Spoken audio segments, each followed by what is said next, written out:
I'm Louise Steinman, the curator of the Aloud series. The two inspiring and almost symbiotic memoirs that we'll discuss tonight are not for the faint-hearted. Both Charles Blow and Jesmyn Ward are clear-eyed witnesses. Ward tells of what it is like to grow up smart, poor, black, and female in America's Deep South. Blow chronicles what it was like to grow up there as a smart, poor, black, and sexually conflicted male. As they describe the inner turmoil and even the numbness induced by their surroundings, they bring to these memoirs humanity, context, and deep self-awareness. The civil rights era barely touched Charles Blow's Louisiana hometown of Gippsland. The rare intrusions of modernity are shocking when you read about them. When Blow's family learns of an overturned cattle truck on a nearby highway, they rush out, steal an injured cow, and slaughter it. Some children eat clay. In her Mississippi hometown, just a generation later, Jesmyn Ward describes the deaths of 5 young men, one being her brother, by suicide, 2 car accidents, a drug overdose, and a shooting. That's a brutal list, she writes, in its immediacy and its relentlessness, and it's a list that silences people. It silenced me for a long time. But in their words, the South also sings to them. Ward writes, "How could I know that this would be my life? Yearning to leave the South and doing so again and again, but perpetually called back to home by a love so thick it choked me." And Charles Blow writes with tenderness about, quote, little boys with bare feet and scraped knees scooped crawdads from the red silt bottoms of tiny streams, the same streams that crawled over their banks and into the streets when a thunderstorm came calling. Neither Charles Blow nor Jesmyn Ward, despite the obstacles and despite the betrayals, remained silenced.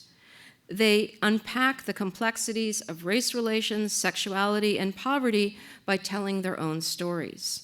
And these 2 books, these tales of survival, loss, and rescue, are now an essential part of the American canon. Jesmyn Ward is currently an associate professor of creative writing at Tulane University.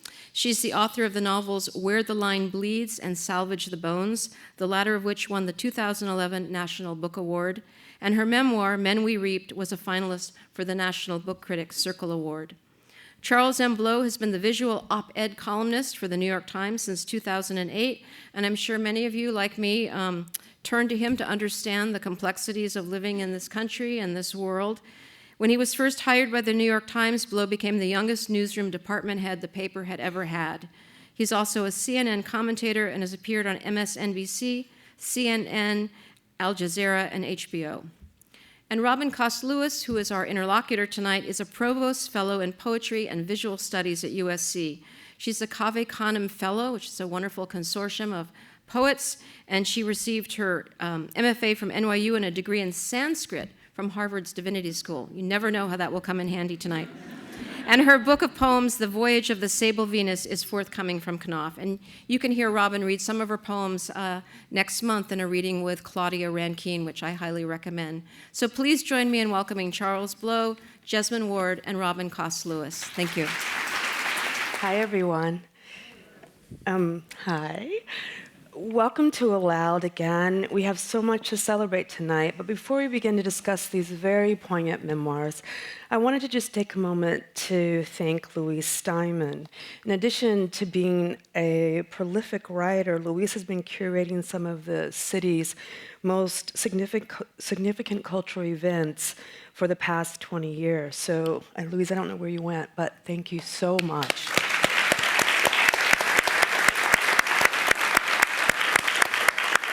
I was at dinner discussing with Charles and Jesmyn how Los Angeles is the site of multiple migrations, but one of the ones that I'm most curious about or more obsessed with is that when I was born here in Compton in 1964, 1 out of 3 African Americans were from Louisiana.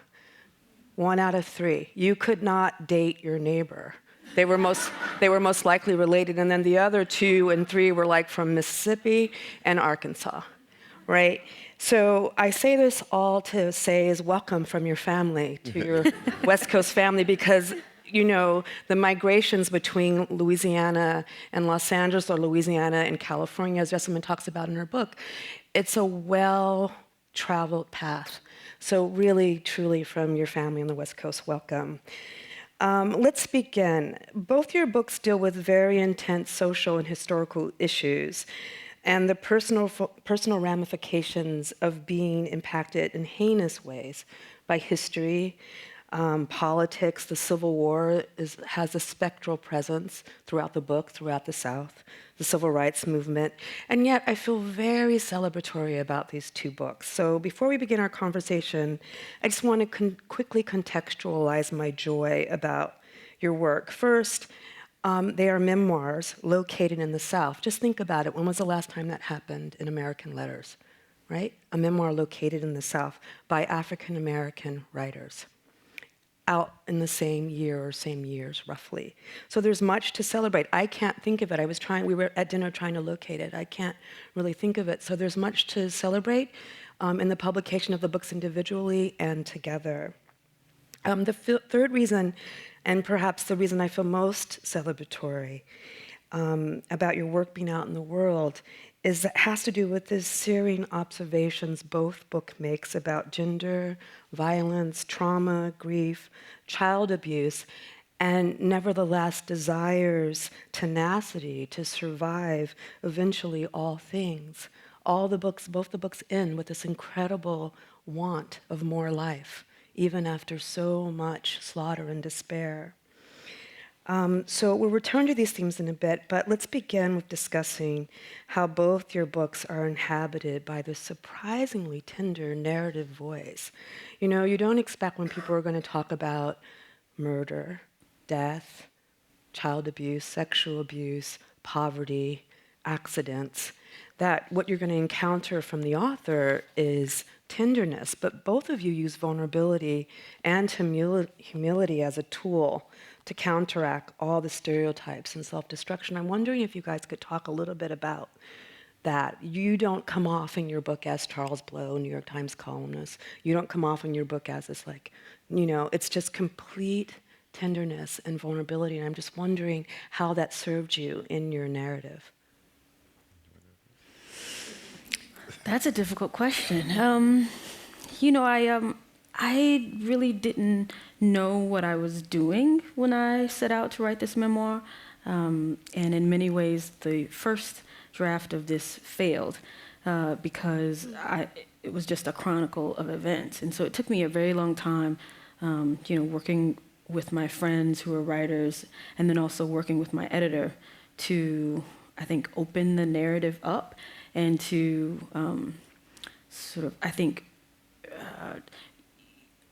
realize that was part of what I had to do, right? In order to fulfill that contract with the reader, where I assess what happened in the past, offer some sort of judgment and reasoning for what happened in the past. And so I think it was only after I went through that very long process of editing that I was able to find my way to that voice. And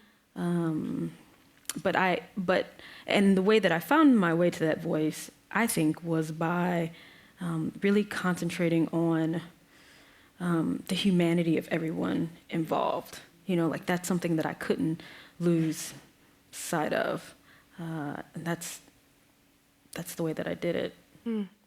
Okay. Well, I mean, I agree with a lot with what Jesmyn is saying about finding the humanity in people. I think that we reduce so often struggle to harshness in all ways, that that these are not fully formed three-dimensional people, Right. that because you live with sorrow or oppression, that you do not also experience joy and love. Exactly. And when you can realize that that is true and you can capture that and convey that, then that the human experience becomes universal and transcends the character that you're writing about and becomes any and every one of us, because we all have those valleys and those peaks.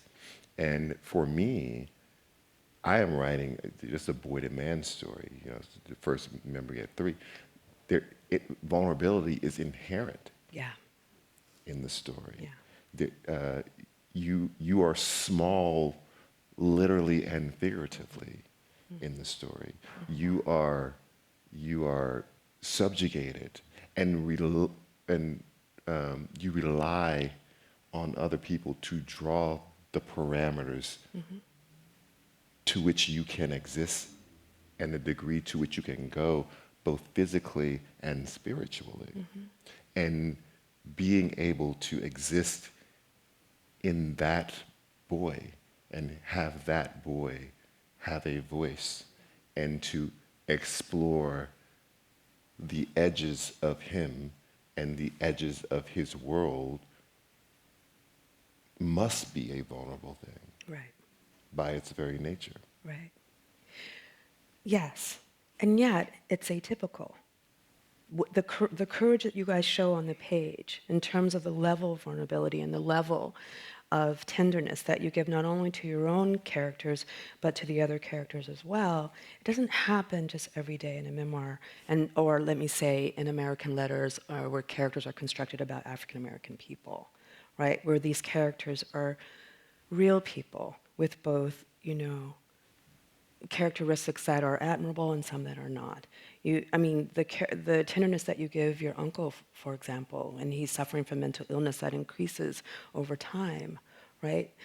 You don't get so-called crazy black men in American letters being treated tenderly, often. Right. So it's incredibly refreshing on every page that there's all these characters that keep showing up, even the ones that are supposedly, not doing right, things like that. But yet they're so loved by both of you in your books.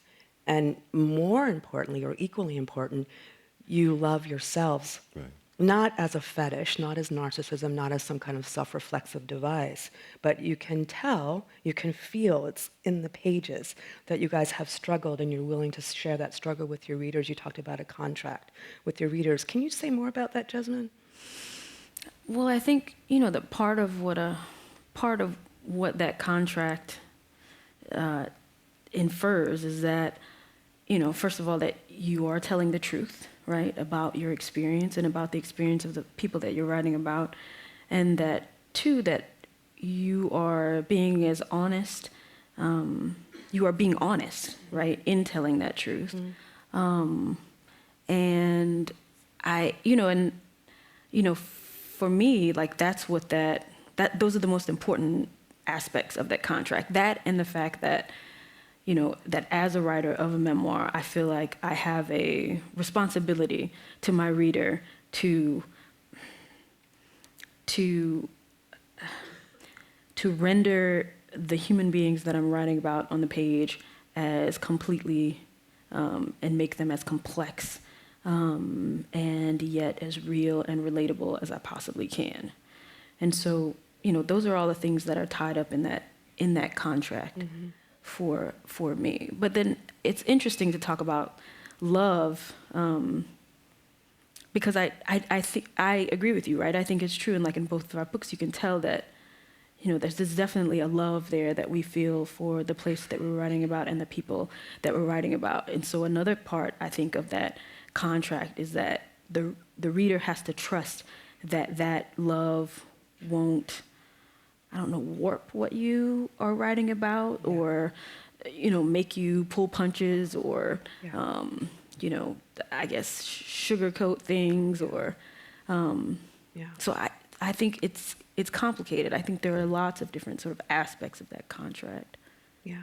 But I also think that you have to, I don't think you know your life until you write your life. Yeah, absolutely. Right? I didn't know, my concept of what I was and who I was a collection of ephemeral gases of memories. Yeah.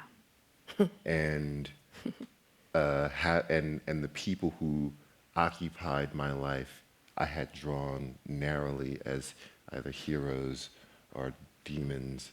And what you find in the exploration of the people that you write about is that they are complicated, that love is a complicated relationship between you and them, even if you have a horrible experience with them, that love will not be told and dictated to, Yeah. that it will express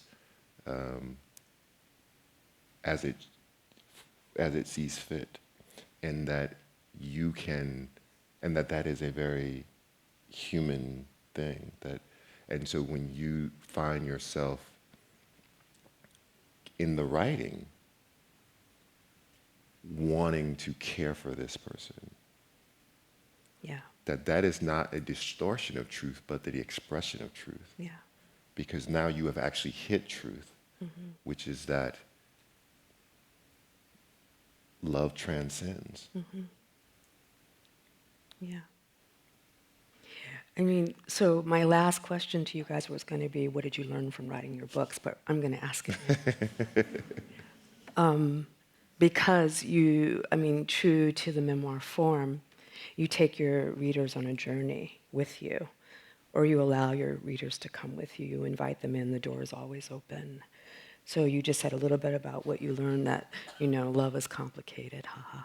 But it truly is. We were talking at dinner about how Toni Morrison wrote that when she was writing Beloved, how complicated it was to write about that landscape, and more particularly to write about the trees, when she knew that Black bodies had been lynched on those trees. And yet this incredible ability to appreciate the landscape as a site of pleasure and also a site of incredible, heinous trauma. So I'm wondering, and this is balanced so well in your books, I don't know how you pulled it off, but I wonder what you learned as writers, writing the books. You talked about love a little bit, like, what did you learn about yourself, about your communities, about your place? I mean, just from a purely literary perspective, I learned to lower the lens. What do you mean? To not fly at 10,000 feet Yeah. trying to write about a place and about people, but to lower the lens down to just above the dirt, right? So that you capture all of the detail and all of the humanity and all of the struggle. And when you get down close enough to the ground, you actually begin to see the people, and you see the shadows, and you see where they fall and scrape their knees, and you see it, and you allow readers then to experience the life as if they are in the room and not hovering above the room. And from a literary perspective, it took me a while, drafts to get to say, you're reporting on this rather than writing about this. And you have to write about it not as a scene, as a phenomena, but as a lived experience. Yeah. That must have been an interesting transition for you to make from columnist to memoirist. Yes, I have a little time. Yeah. Yeah. How about you? What did you learn from writing? When I first set out to write this memoir, as I said a little earlier, I think I didn't really understand what was demanded of me, right? Like what I had to do in order to write about this time in my life, and write about my brother, write about these young men that I knew. And so, of course, I learned that, right, as I, wrote and then revised and revised and revised and revised. Part of what was so difficult about this process for me, especially in revision, right, when I was doing so much of that, that work where I had to go back into the past as the narrator and assess, my actions and the actions of others, my family members, the young men that I knew. Like, part of the reason that was so difficult was because I should have been doing all that work in therapy, right? and I had. Wait, this isn't therapy? This is at least $300,000 of therapy. Yes. I had actually been, I'd been going to therapy, and I wasn't doing any of this. And so as I'm writing the book, I'm having, every day I'm having a different revelation about, why I, when I was younger, why things held such significance for me, why I reacted the way my father did, why my father, lived his life the way that he did, why my mother lived her life. I mean, why my brother lived there were so many. Every day that I was working on this book, especially the revision, there was just something new that would occur to me where I would figure out, wait, so that's why. Now I understand, and all of that was so painful. Yeah. That that's why when people ask me, about the possibility that I would write another memoir, I always tell them, no, I will never do this again. This is it. Yeah. This is the only one that I will ever write, because it was such, having those, revelations and doing that emotional work was just it was so difficult. Yeah. The emotional work, how many of you guys have read the books yet? Yeah. The emotional work is very palpable on the page that they're doing as writers, yes? Yeah, so thank you. You don't get very often to go along on these intensely intimate psychological journeys that is contextualized by these very complex historical frames. Where you do, I feel like I learned so much from reading both the books, particularly about gender, which is what I want to talk about next. Both books contain very rich threads. There's like 10 books in each book. But one of the dominant themes is gender. Critic and scholar Laura Berlant, in speaking about her mother's death, said something very poignant. She said that her mother was either killed by femininity or died by femininity. Right. And I've thought about that a great deal in terms of gender, and I thought about it very much reading your books. Because it seems to me that so much of the suffering, so much of the constraints that your characters experience, so much of what is self-inflicted, so much of what is inflicted upon others, very much spring out of these notions of gender, and in this case, masculinity. People in your books die or are murdered or commit suicide, partly, or they're depressed, right, which is something we should talk about, depression, because they cannot fit within the constraints of masculinity. And I wonder if you can talk about what writing these books taught you about masculinity.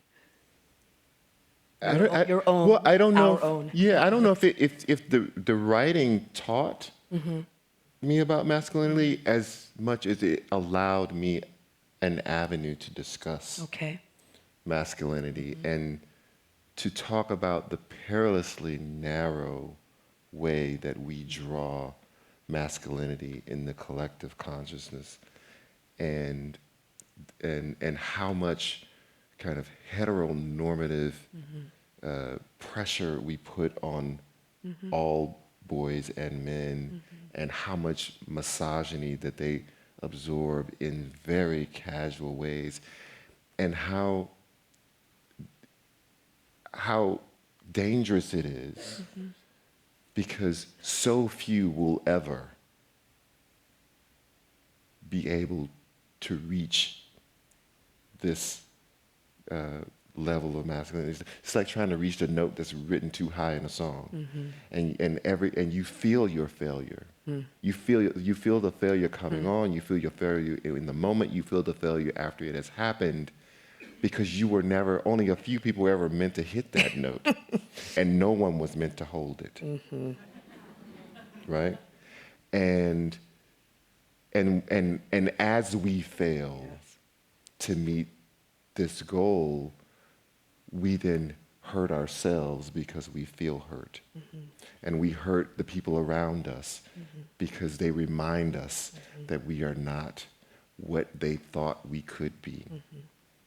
We are not, be a real man wouldn't do blah, blah. Be a real man.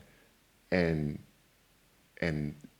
that real man is an ideal, an unattainable thing, rather than looking at masculinity as an ocean that is shallow in places and deep in others, and roiling in places and placid in places, and that it is wide enough and deep enough and complicated enough and nurturing enough that all of us can fit as we define ourselves as male. Absolutely. Thank you. Yes. How about you, Jesmyn? I thought about issues of masculinity before I wrote this book, but there was much that I hadn't, really processed, I think. And it was, in this book, having to write about, especially my father, and then having to write about my brother, who was the closest of the, of the young men that I write about, to me. I feel like that really taught me, taught me things that I hadn't discovered before I wrote the book. Especially so when I think about my dad. So there, as I wrote about him and tried to figure out exactly, why he left, why he abandoned my family, why he, treated my mother and then us the way that he did. Like, I began to see how the way that he acted, that he wasn't acting out of some vacuum, right? That it really sort of clarified for me this idea that, that history lives in the present, right? And that it's a very personal thing, right? So I could see the ways that my father was being sort of robbed of any sort of power in the outside world, of any sort of sense of agency. And so because that was the case, he was then sort of asserting himself, and I think grasping a sort of freedom for himself, the only place that he could, which for us was like in the family. Yes. And then, of course, when I wrote about my brother here, I was thinking about it again, right? Because, whereas it would be a very odd thing for a young woman, in the South from a poor background to say, I'm going to sell crack at age 14. For my brother and for his friends, who were young men, like, that was their option, or they thought that was their option. And so that then, writing about that then made me think about, like,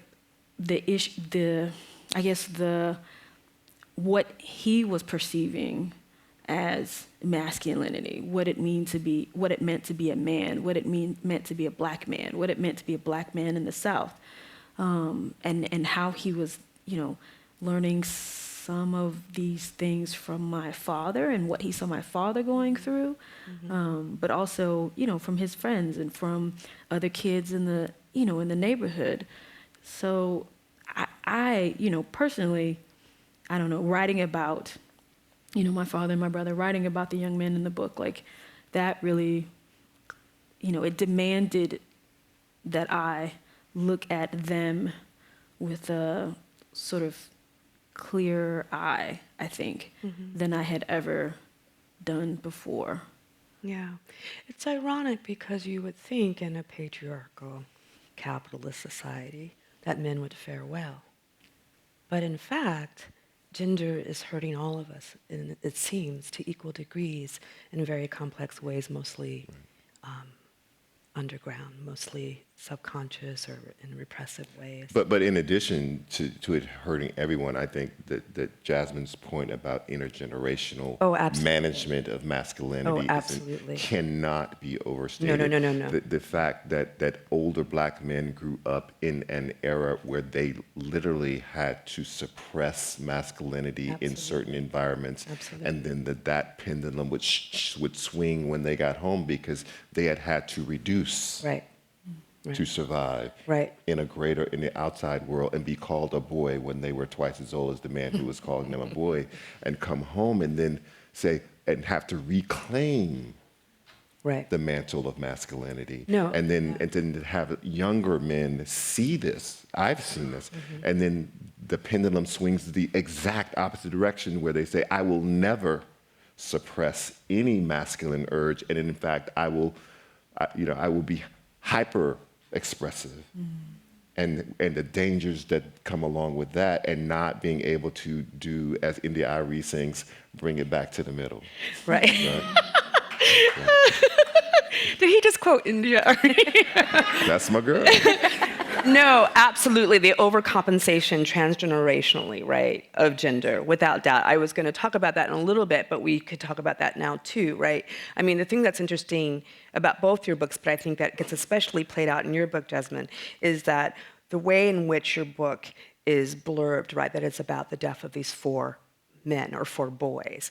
But in fact, when I was reading your book, I was like, well, wait a minute, grandpa, this person, this uncle. I mean, every few pages there is the death of a black man, transgenerationally. It just does not stop.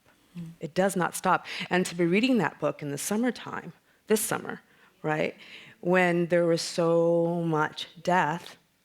Has it ever not been? That's what I finally started to stop being shocked. Has it ever not been so much death of black male bodies and black bodies, period?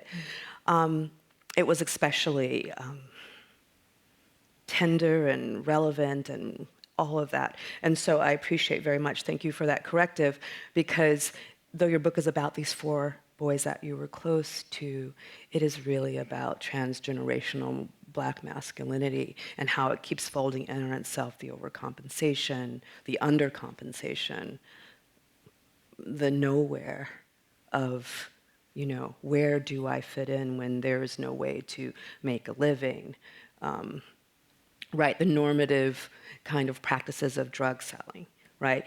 In my neighborhood where I grew up in LA, they call going to jail a little vacation, the teenagers do right now. Oh, he's on a little vacation. And they call the people who sell the drugs the Flintstones. Right. Because they all have cracks and rocks. Right. It's not funny, but that's funny. Right? I mean, how death and crime and murder and all of this really horrific reality has become normative, that we barely blink, is something that comes across, I think, in your book in the onslaught of so many deaths. Yeah. I also noticed in both your books that seems to be this kind of quiet homage to single motherhood. You guys don't talk, you do talk about it directly, but the book's primary themes are masculinity and boyhood and childhood and growing up and the deaths, both spiritual and physical, of several black bodies. But I was thinking a lot how the women in your books, the majority of whom are single mothers, again, transgenerationally, support the very framework in which these books take place, these narratives take place. Indeed, they're the backdrops of the stories. So Charles's book, which I thought was so beautiful, is dedicated to your mother. And Jesmyn, even though your book is about these men, you nevertheless say in one point, it's, quote, harder to be a girl, end quote. And this is after, just horrific amounts of political and social death. So let's discuss for a bit the ways in which your female characters are impacted by gender as well. Oh. Either or, jump in. No, I mean, my mother is, I think, I've heard this, my book has not been out that long, but I've heard this quite often, that she is the hero of the book. Oh, interesting. Oh. And she's certainly my hero. Yeah.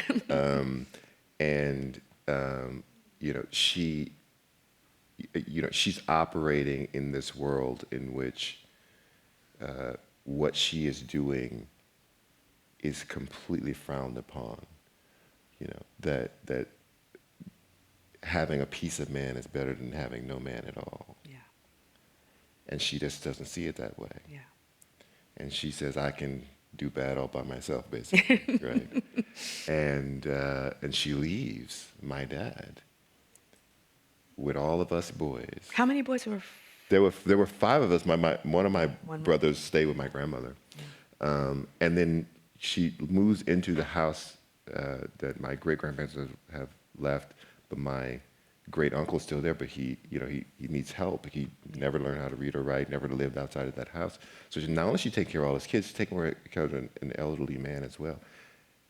And going back to school to better herself, which also struck all of the women the wrong way, because it was a sign of a woman who thought too much of herself, right?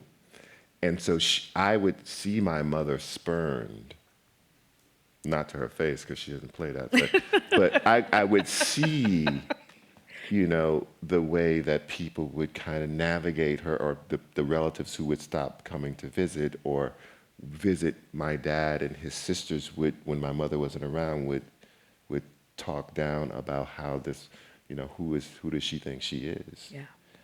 And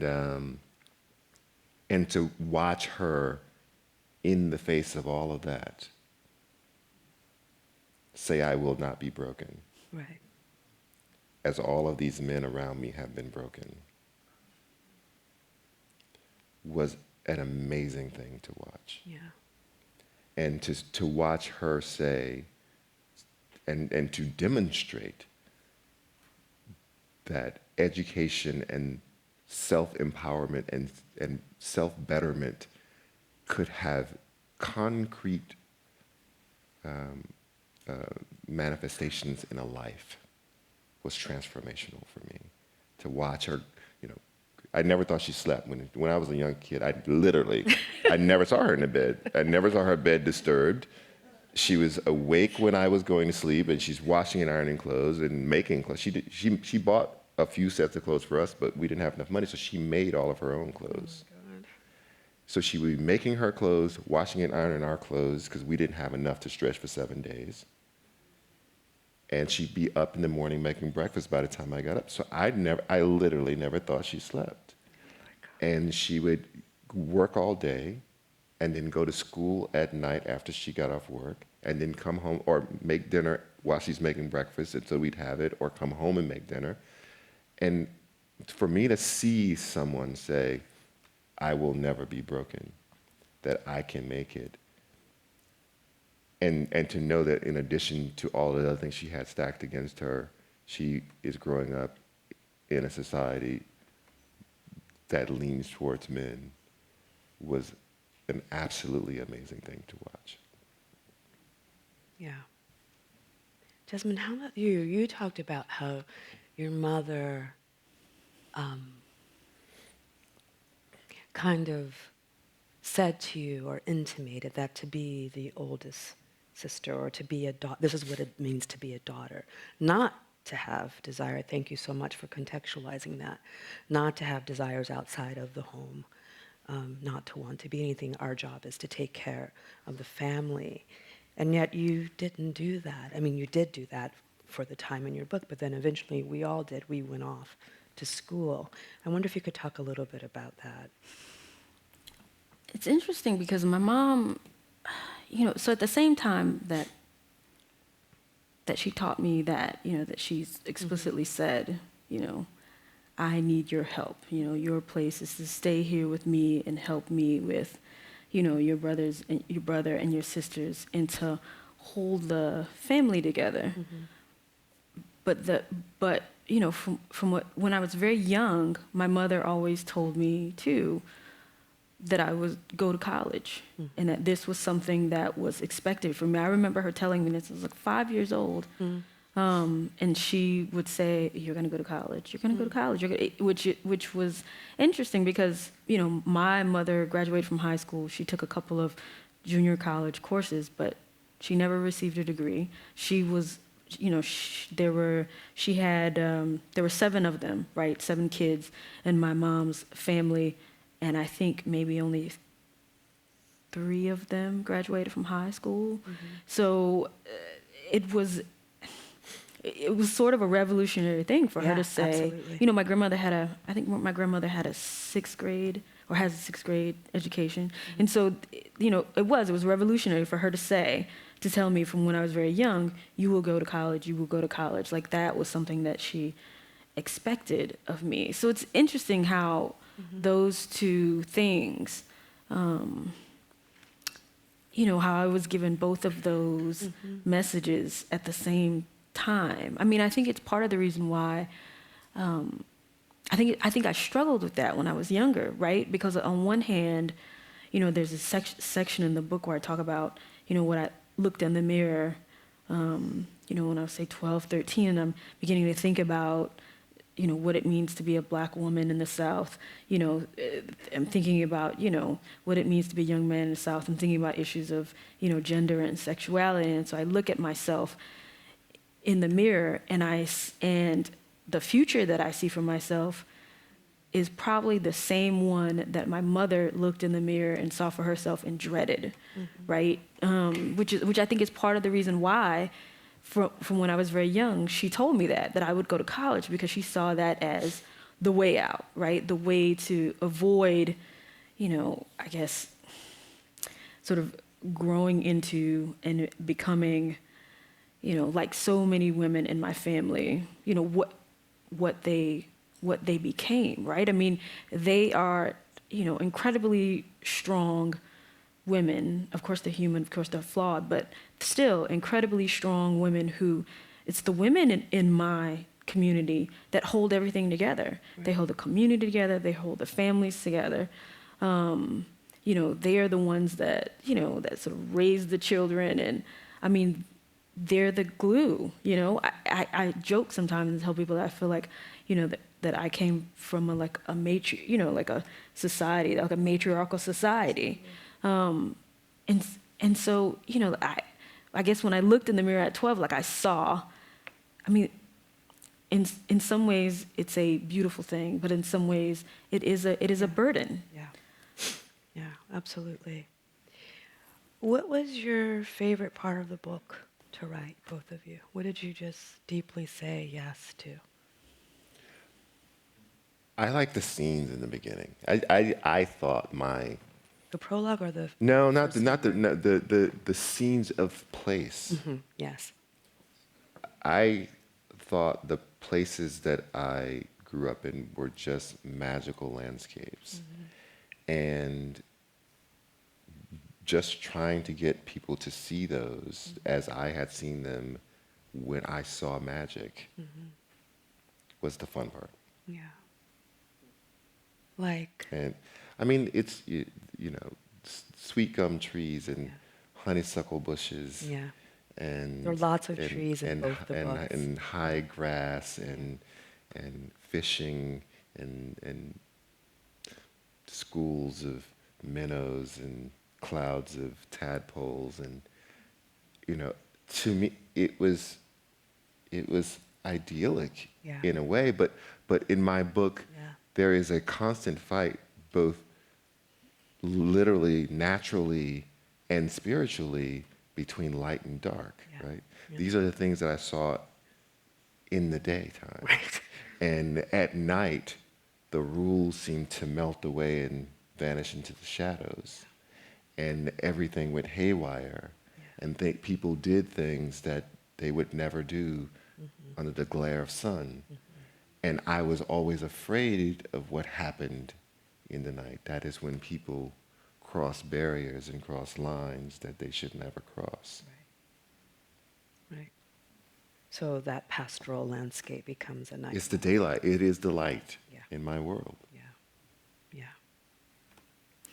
I think that's a great question, and it's the first time someone has ever asked me that question.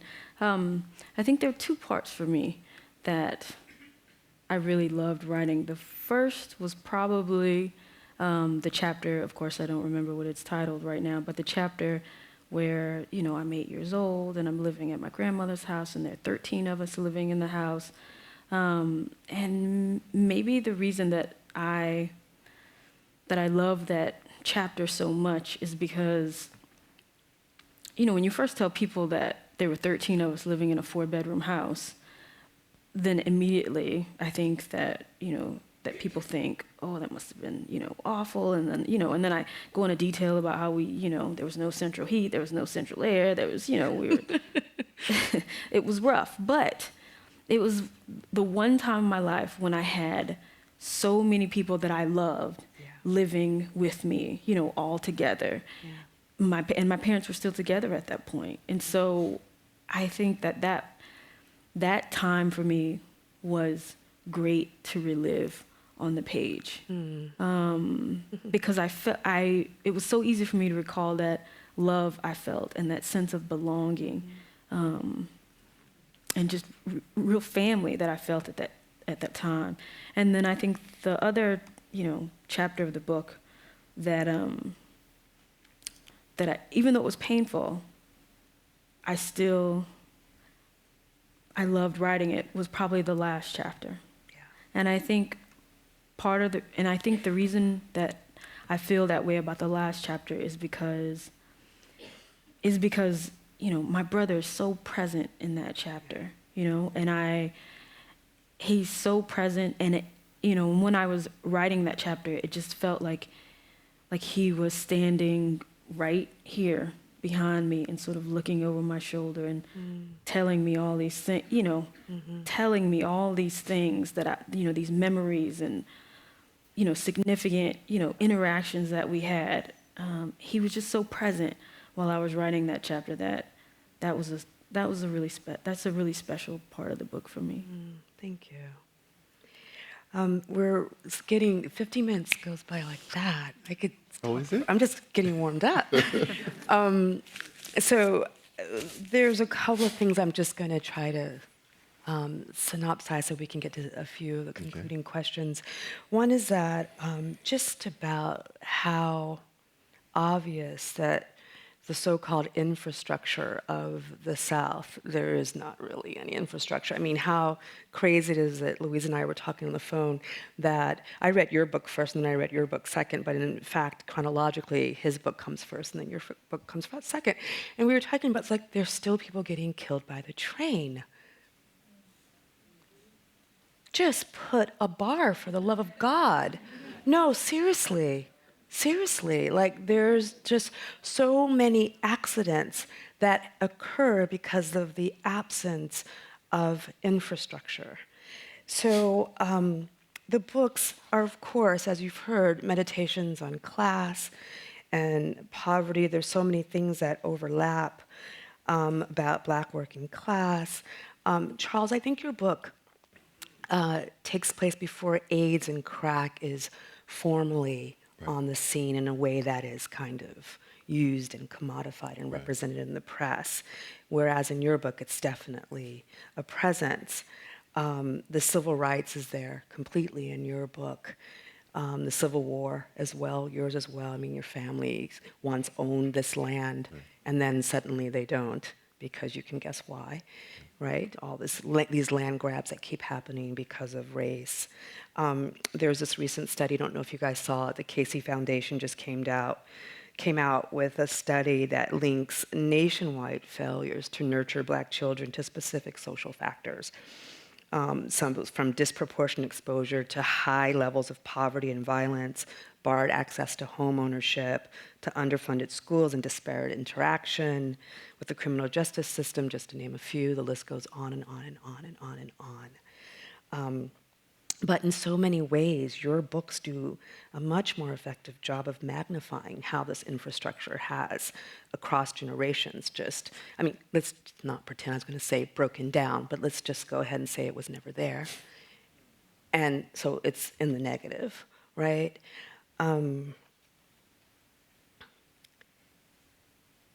Thank you for that, because it's just a very powerful way of using literature to make intimate for the reader the reality of poverty all across the nation, but especially in the South. It would be remiss of me if we were to leave today and I did not talk about child abuse and more specifically child sexual abuse.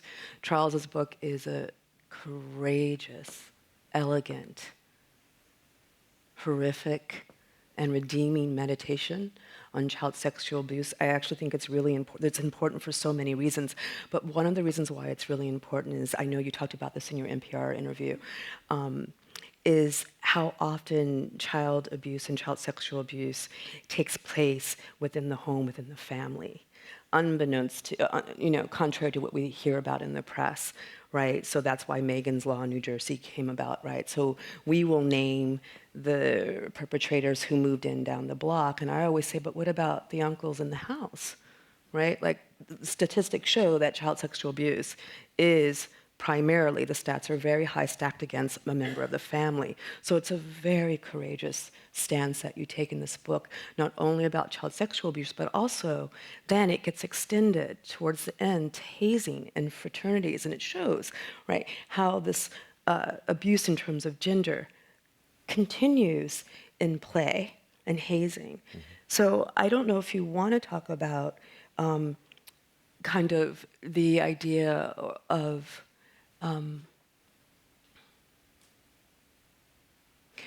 I guess what I'm trying to say is, how the hell did you get up the gumption, excuse me, to talk, to be very explicit about the intimate relations of child sexual abuse within families? I mean, it's not fashionable. Oh, isn't it? Not? And he did it, and he. My editor should have told me that.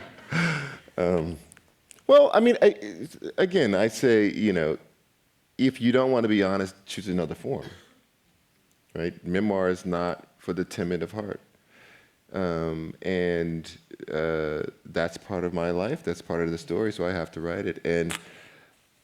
But I do think we have some sort of emotional gag reflex to child sexual abuse to the point where we don't talk about it, even though it is incredibly pervasive. Yeah. 70% of all sexual assaults in America happen to children, not adults. And even then, we have a concept about who predators are, because we have shows like To Catch a Predator, and it's always a school teacher, 40 years old, and he comes with some Kool-Aid, or I don't know what he comes, But that's not it. It's not Jerry Sandusky, right? If you look at the ages,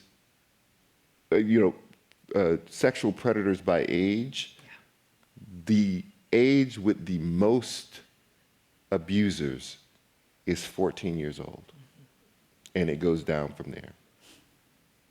14 also happens to be the age with the most abused kids, but half of all abused kids are 12 and under. And of that cohort, the one age with the most abused children is 4 years old. So very often, rather than talking about a grown man finds a willing victim on Facebook and communicates and shows up at the house, this is another kid in the house, right? Right. And we need to figure out how we discuss that, and we need to start having conversations and making safe spaces for all children from the time that we think that they are pre-sexual, because those pre-sexual children are prime targets for sexual abusers. And so we want to put off all of our talk about birds and bees, and we don't understand that these children have already gone through so much, and they have no way of knowing that they are not alone. Right. How could it be me? I have never heard of something like this happening. Mm-hmm. I never hear anybody talk about it, so I must be quiet and not talk about it. And predators search out children who are less likely to speak. Right. Social isolation. Often kids, it is a known fact that kids who, that people who will eventually identify as LGBT are far more likely to have experienced childhood sexual abuse in their life. One way to think about that, which I completely reject, is that the abuse is making them change their identity. The other way to think about that, which is more likely to be true, is that the childhood sexual abuse is not making you different. The fact that you will eventually be different is making you more likely to be a victim. Mm. And if we turn the conversation in that way, then we realize how much more important it is to protect children who feel isolated, to give them safe spaces and sanctuary in our homes. Absolutely. One thing I do with my kids is the office, this is your safe place. You can come in here anytime you want, yell and scream and cry, and whatever. Nothing leaves this room unless you were hurt, you may be hurt, someone else was hurt, or they may be hurt. And those were the only rules. And there was a lot of yelling at me, there was a lot of tears shed, but it was a safe space. And I think we don't create enough safe spaces for children. Right. And they don't feel like they have a voice. Right. Listening to you talk about statistics, the statistics of child sexual abuse also reminds me of these great feminist slogans from the 80s. Was it every 1 minute, every 5 minutes, every 10 minutes? Can you guys help me who are old enough to remember? Yes. Every 1 minute a woman is beaten, every 5 minutes a woman is raped, every 10 minutes a woman, right? And I remember I share your struggles that you discuss in this book very much. I identify with them very much. And I remember struggling with those numbers, and I finally came to the conclusion that if sexual abuse, supposedly, which is the going narrative for the longest time, it's very unimaginative, caused queerness, then the whole world would be queer. Yes. I mean, let's not pretend, Yes. right? And it's such a heteronormative way of thinking about abuse even, right? So then women perpetrators, thank God for Toni Morrison and Tar Baby, right? Women perpetrators get left off the hook completely, right? Right, because it is a silencing mechanism. Right. I think we Right. can't overstate that enough. Right. It is a blame mechanism Right. when you silence a child, Right. you are saying, if something happens, you have to deal with it, Right. right? Which is the cruelest thing. Right. When they already don't have language. They already don't have language. So then it takes 40 years to It get takes to voice. 40 years and this much therapy. Right. Jesmyn, sexual abuse comes up in your book too, or, boys behaving badly is a really... Okay. It comes up in Jesmyn's book too. No, but just it's the same thing, that teenage, that age where, and children are not supervised and how scary it can be. I guess I'll conclude with one sentence. Is that okay, Louise? Okay, now I see where you are. I guess I'll end with asking about your own intellectualism. Both of you guys talk about going away to school or going to a different kind of school as a way where you began to individuate. And I'm wondering about, both survivor's guilt and how the world opened for you through literature and through exposure. I wonder if you can just conclude saying something about your own experience of your intellectual development. I have friends, who are writers who say this, and I know that you've probably already heard it before, but I think that it's true.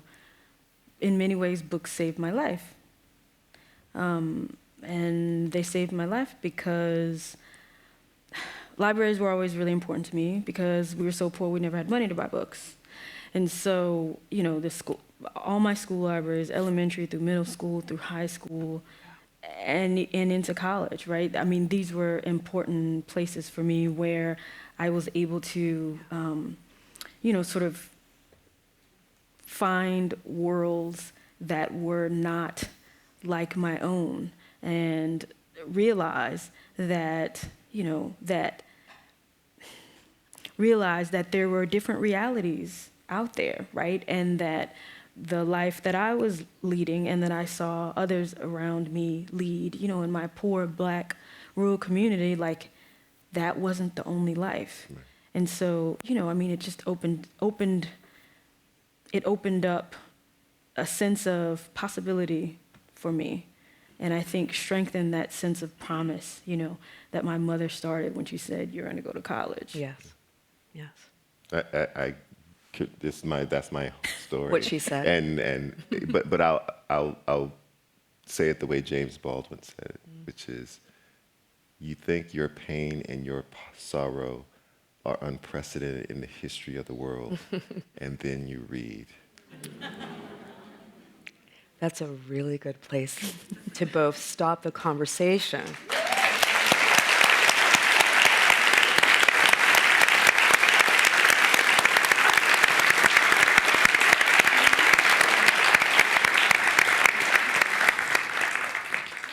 It's also a really good, I like that verb read, because we're going to get to hear still from Jesmyn and Charles just a little brief excerpt from their books.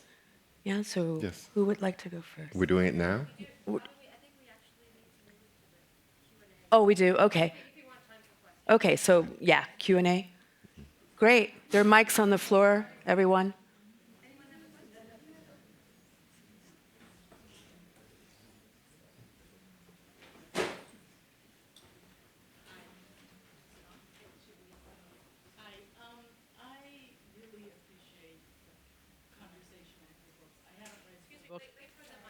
Hello, hello, hello, hello. Okay, hello. Can you hear me? Yes, Okay. I can hear you. I really appreciate the conversation, and I've started it. I've been reading your Jesmyn's memoir, and I haven't read your book. I've been reading your columns, and the thing about the what you've raised in your books in terms of the big, really in a very personal ways, some big societal questions. Whether it's misogyny, whether it's the journey that you took about why do all these young black men get killed? And it was your journey, but it opened up, this is systemic. The child abuse, all of these things that you touched on. Robin talked about capitalism. And I guess my question is, where I'm coming from, just my comment is, I think it's systemic. I think it's like we have to pull back the camera and say, what kind of a fucking world do we live in? That this, and pulling back the camera, not just in this country, but when you talk about the children, and you talk about all these issues, we have to have, I think the conversation is, what kind of a world do people want to live in where we do not live this way? We need a revolution. That's what we need, and we need to talk about that. Yeah. A world where this is not the way everything gets decided is not based on what are the needs of humanity, but a handful of people, a system that lives off of exploitation and oppression all around the world. So my question is, in relationship to what you're raising, how your journey looked at that in terms of, when you look at kind of not only why we need one, but in terms of people's response to it and speaking out and being angry about this and saying, this has got to change.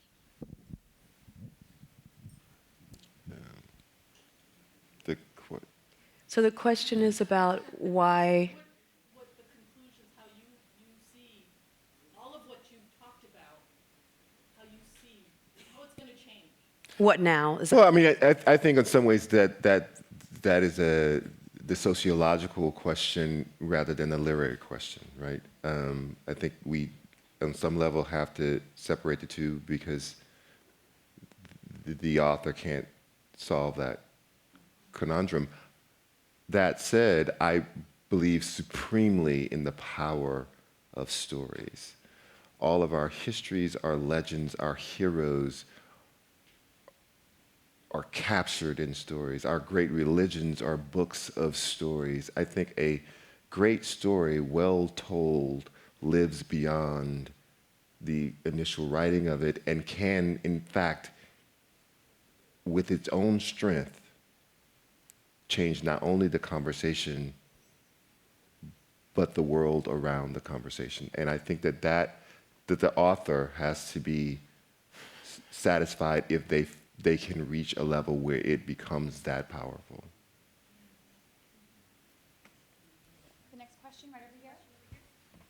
Hi, both Charles and Jesmyn. First, thank you so much for both of your narratives. I have a couple of questions, and they are specific to Jesmyn's, both your memoir and the novel Salvage the Bones. You're doing something really interesting with Esh, in Salvage the Bones? Like, I know that we've talked about how you're discussing masculinity and how masculinity is constructed in certain spaces, particularly sort of rural, Black, impoverished areas. But I think something you do very well, whether intentionally or not, both in the novel and in the memoir, is talk about how I am hesitant to say, but femininity or femaleness is constructed. So I'm curious as to what you were thinking or what informed the way that you describe Esh's experiences or sexual encounters in Salvage the Bones. One, when she's like in the back of a truck, but then two, when she's in the bathroom. Both of those scenes could essentially be read as rape scenes in a lot of ways, but I'm very hesitant to read them as such. So I'm curious as to what was going on in your head as the writer when you were constructing that character in those scenes, and what you think it means about Black women and sexuality. And then two, I love what you're doing around space, particularly space in the South and the way that Black bodies occupy space and how history is sort of wrapped up in that space. And you deal with that so lovely in Salvage the Bones, how disaster strikes, but then also there's still this building of family and history. And that's the foundation of the memoir. So I'm curious as to what really informs your attention to space in that way. I don't even know if I can answer the second question. I'm going to try to answer the first one. Esh is a girl who is growing up in a world full of men, right? So because her mother died when she was very young, and she has 3 brothers and a father, and all of her brothers have friends, but she's a very lonely, sort of isolated girl. And so, she is sort of casting about in the world around her, trying to find things that will help her figure out what it means to be a woman. And then, spoiler, what it means to be a mother, right? And so she looks in unexpected places to find that, right? She looks to the myths of Greek mythology and Medea, and she looks to this hurricane. She looks to her brother's dog, China, right? And I think that as far as sex is concerned, like that I think that part of why it's so easy for her to have sex and in a way own her sexuality is because she sees it as, this is going to sound awful probably, but she sees it as a way to be seen, right? I mean, she feels so invisible in this world that she's in, and here's this thing that she feels like is easy for her to do, and that in some ways she enjoys, and it's something that she can use in order for a second, to feel seen and to be acknowledged as having some sort of power and maybe be loved. That's how I think that she sees it. As far as, sort of Black bodies in space, I don't know if I can answer that question. I think it's a very difficult question. I think that, in both books that, one of the things that I'm talking about is the way that, Black bodies have been devalued, right, throughout, the history of this country, the history of the South, right, the present day. There was so much that I saw after Hurricane Katrina that just confirmed that for me, like that Black bodies and Black lives don't matter.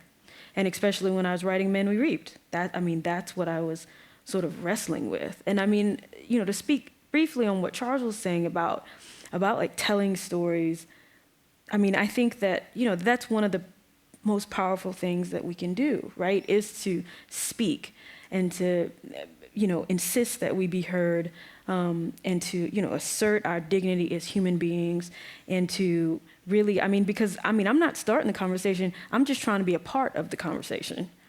And so... Or to be used in the conversation. Yes. And that's, I mean, that's key. I think we actually are out of time for questions, but I'm sure Jesmyn and Charles will be happy to speak to you at the book signing. I want to thank Robin and Charles and Jesmyn so much, and all of you for being here tonight.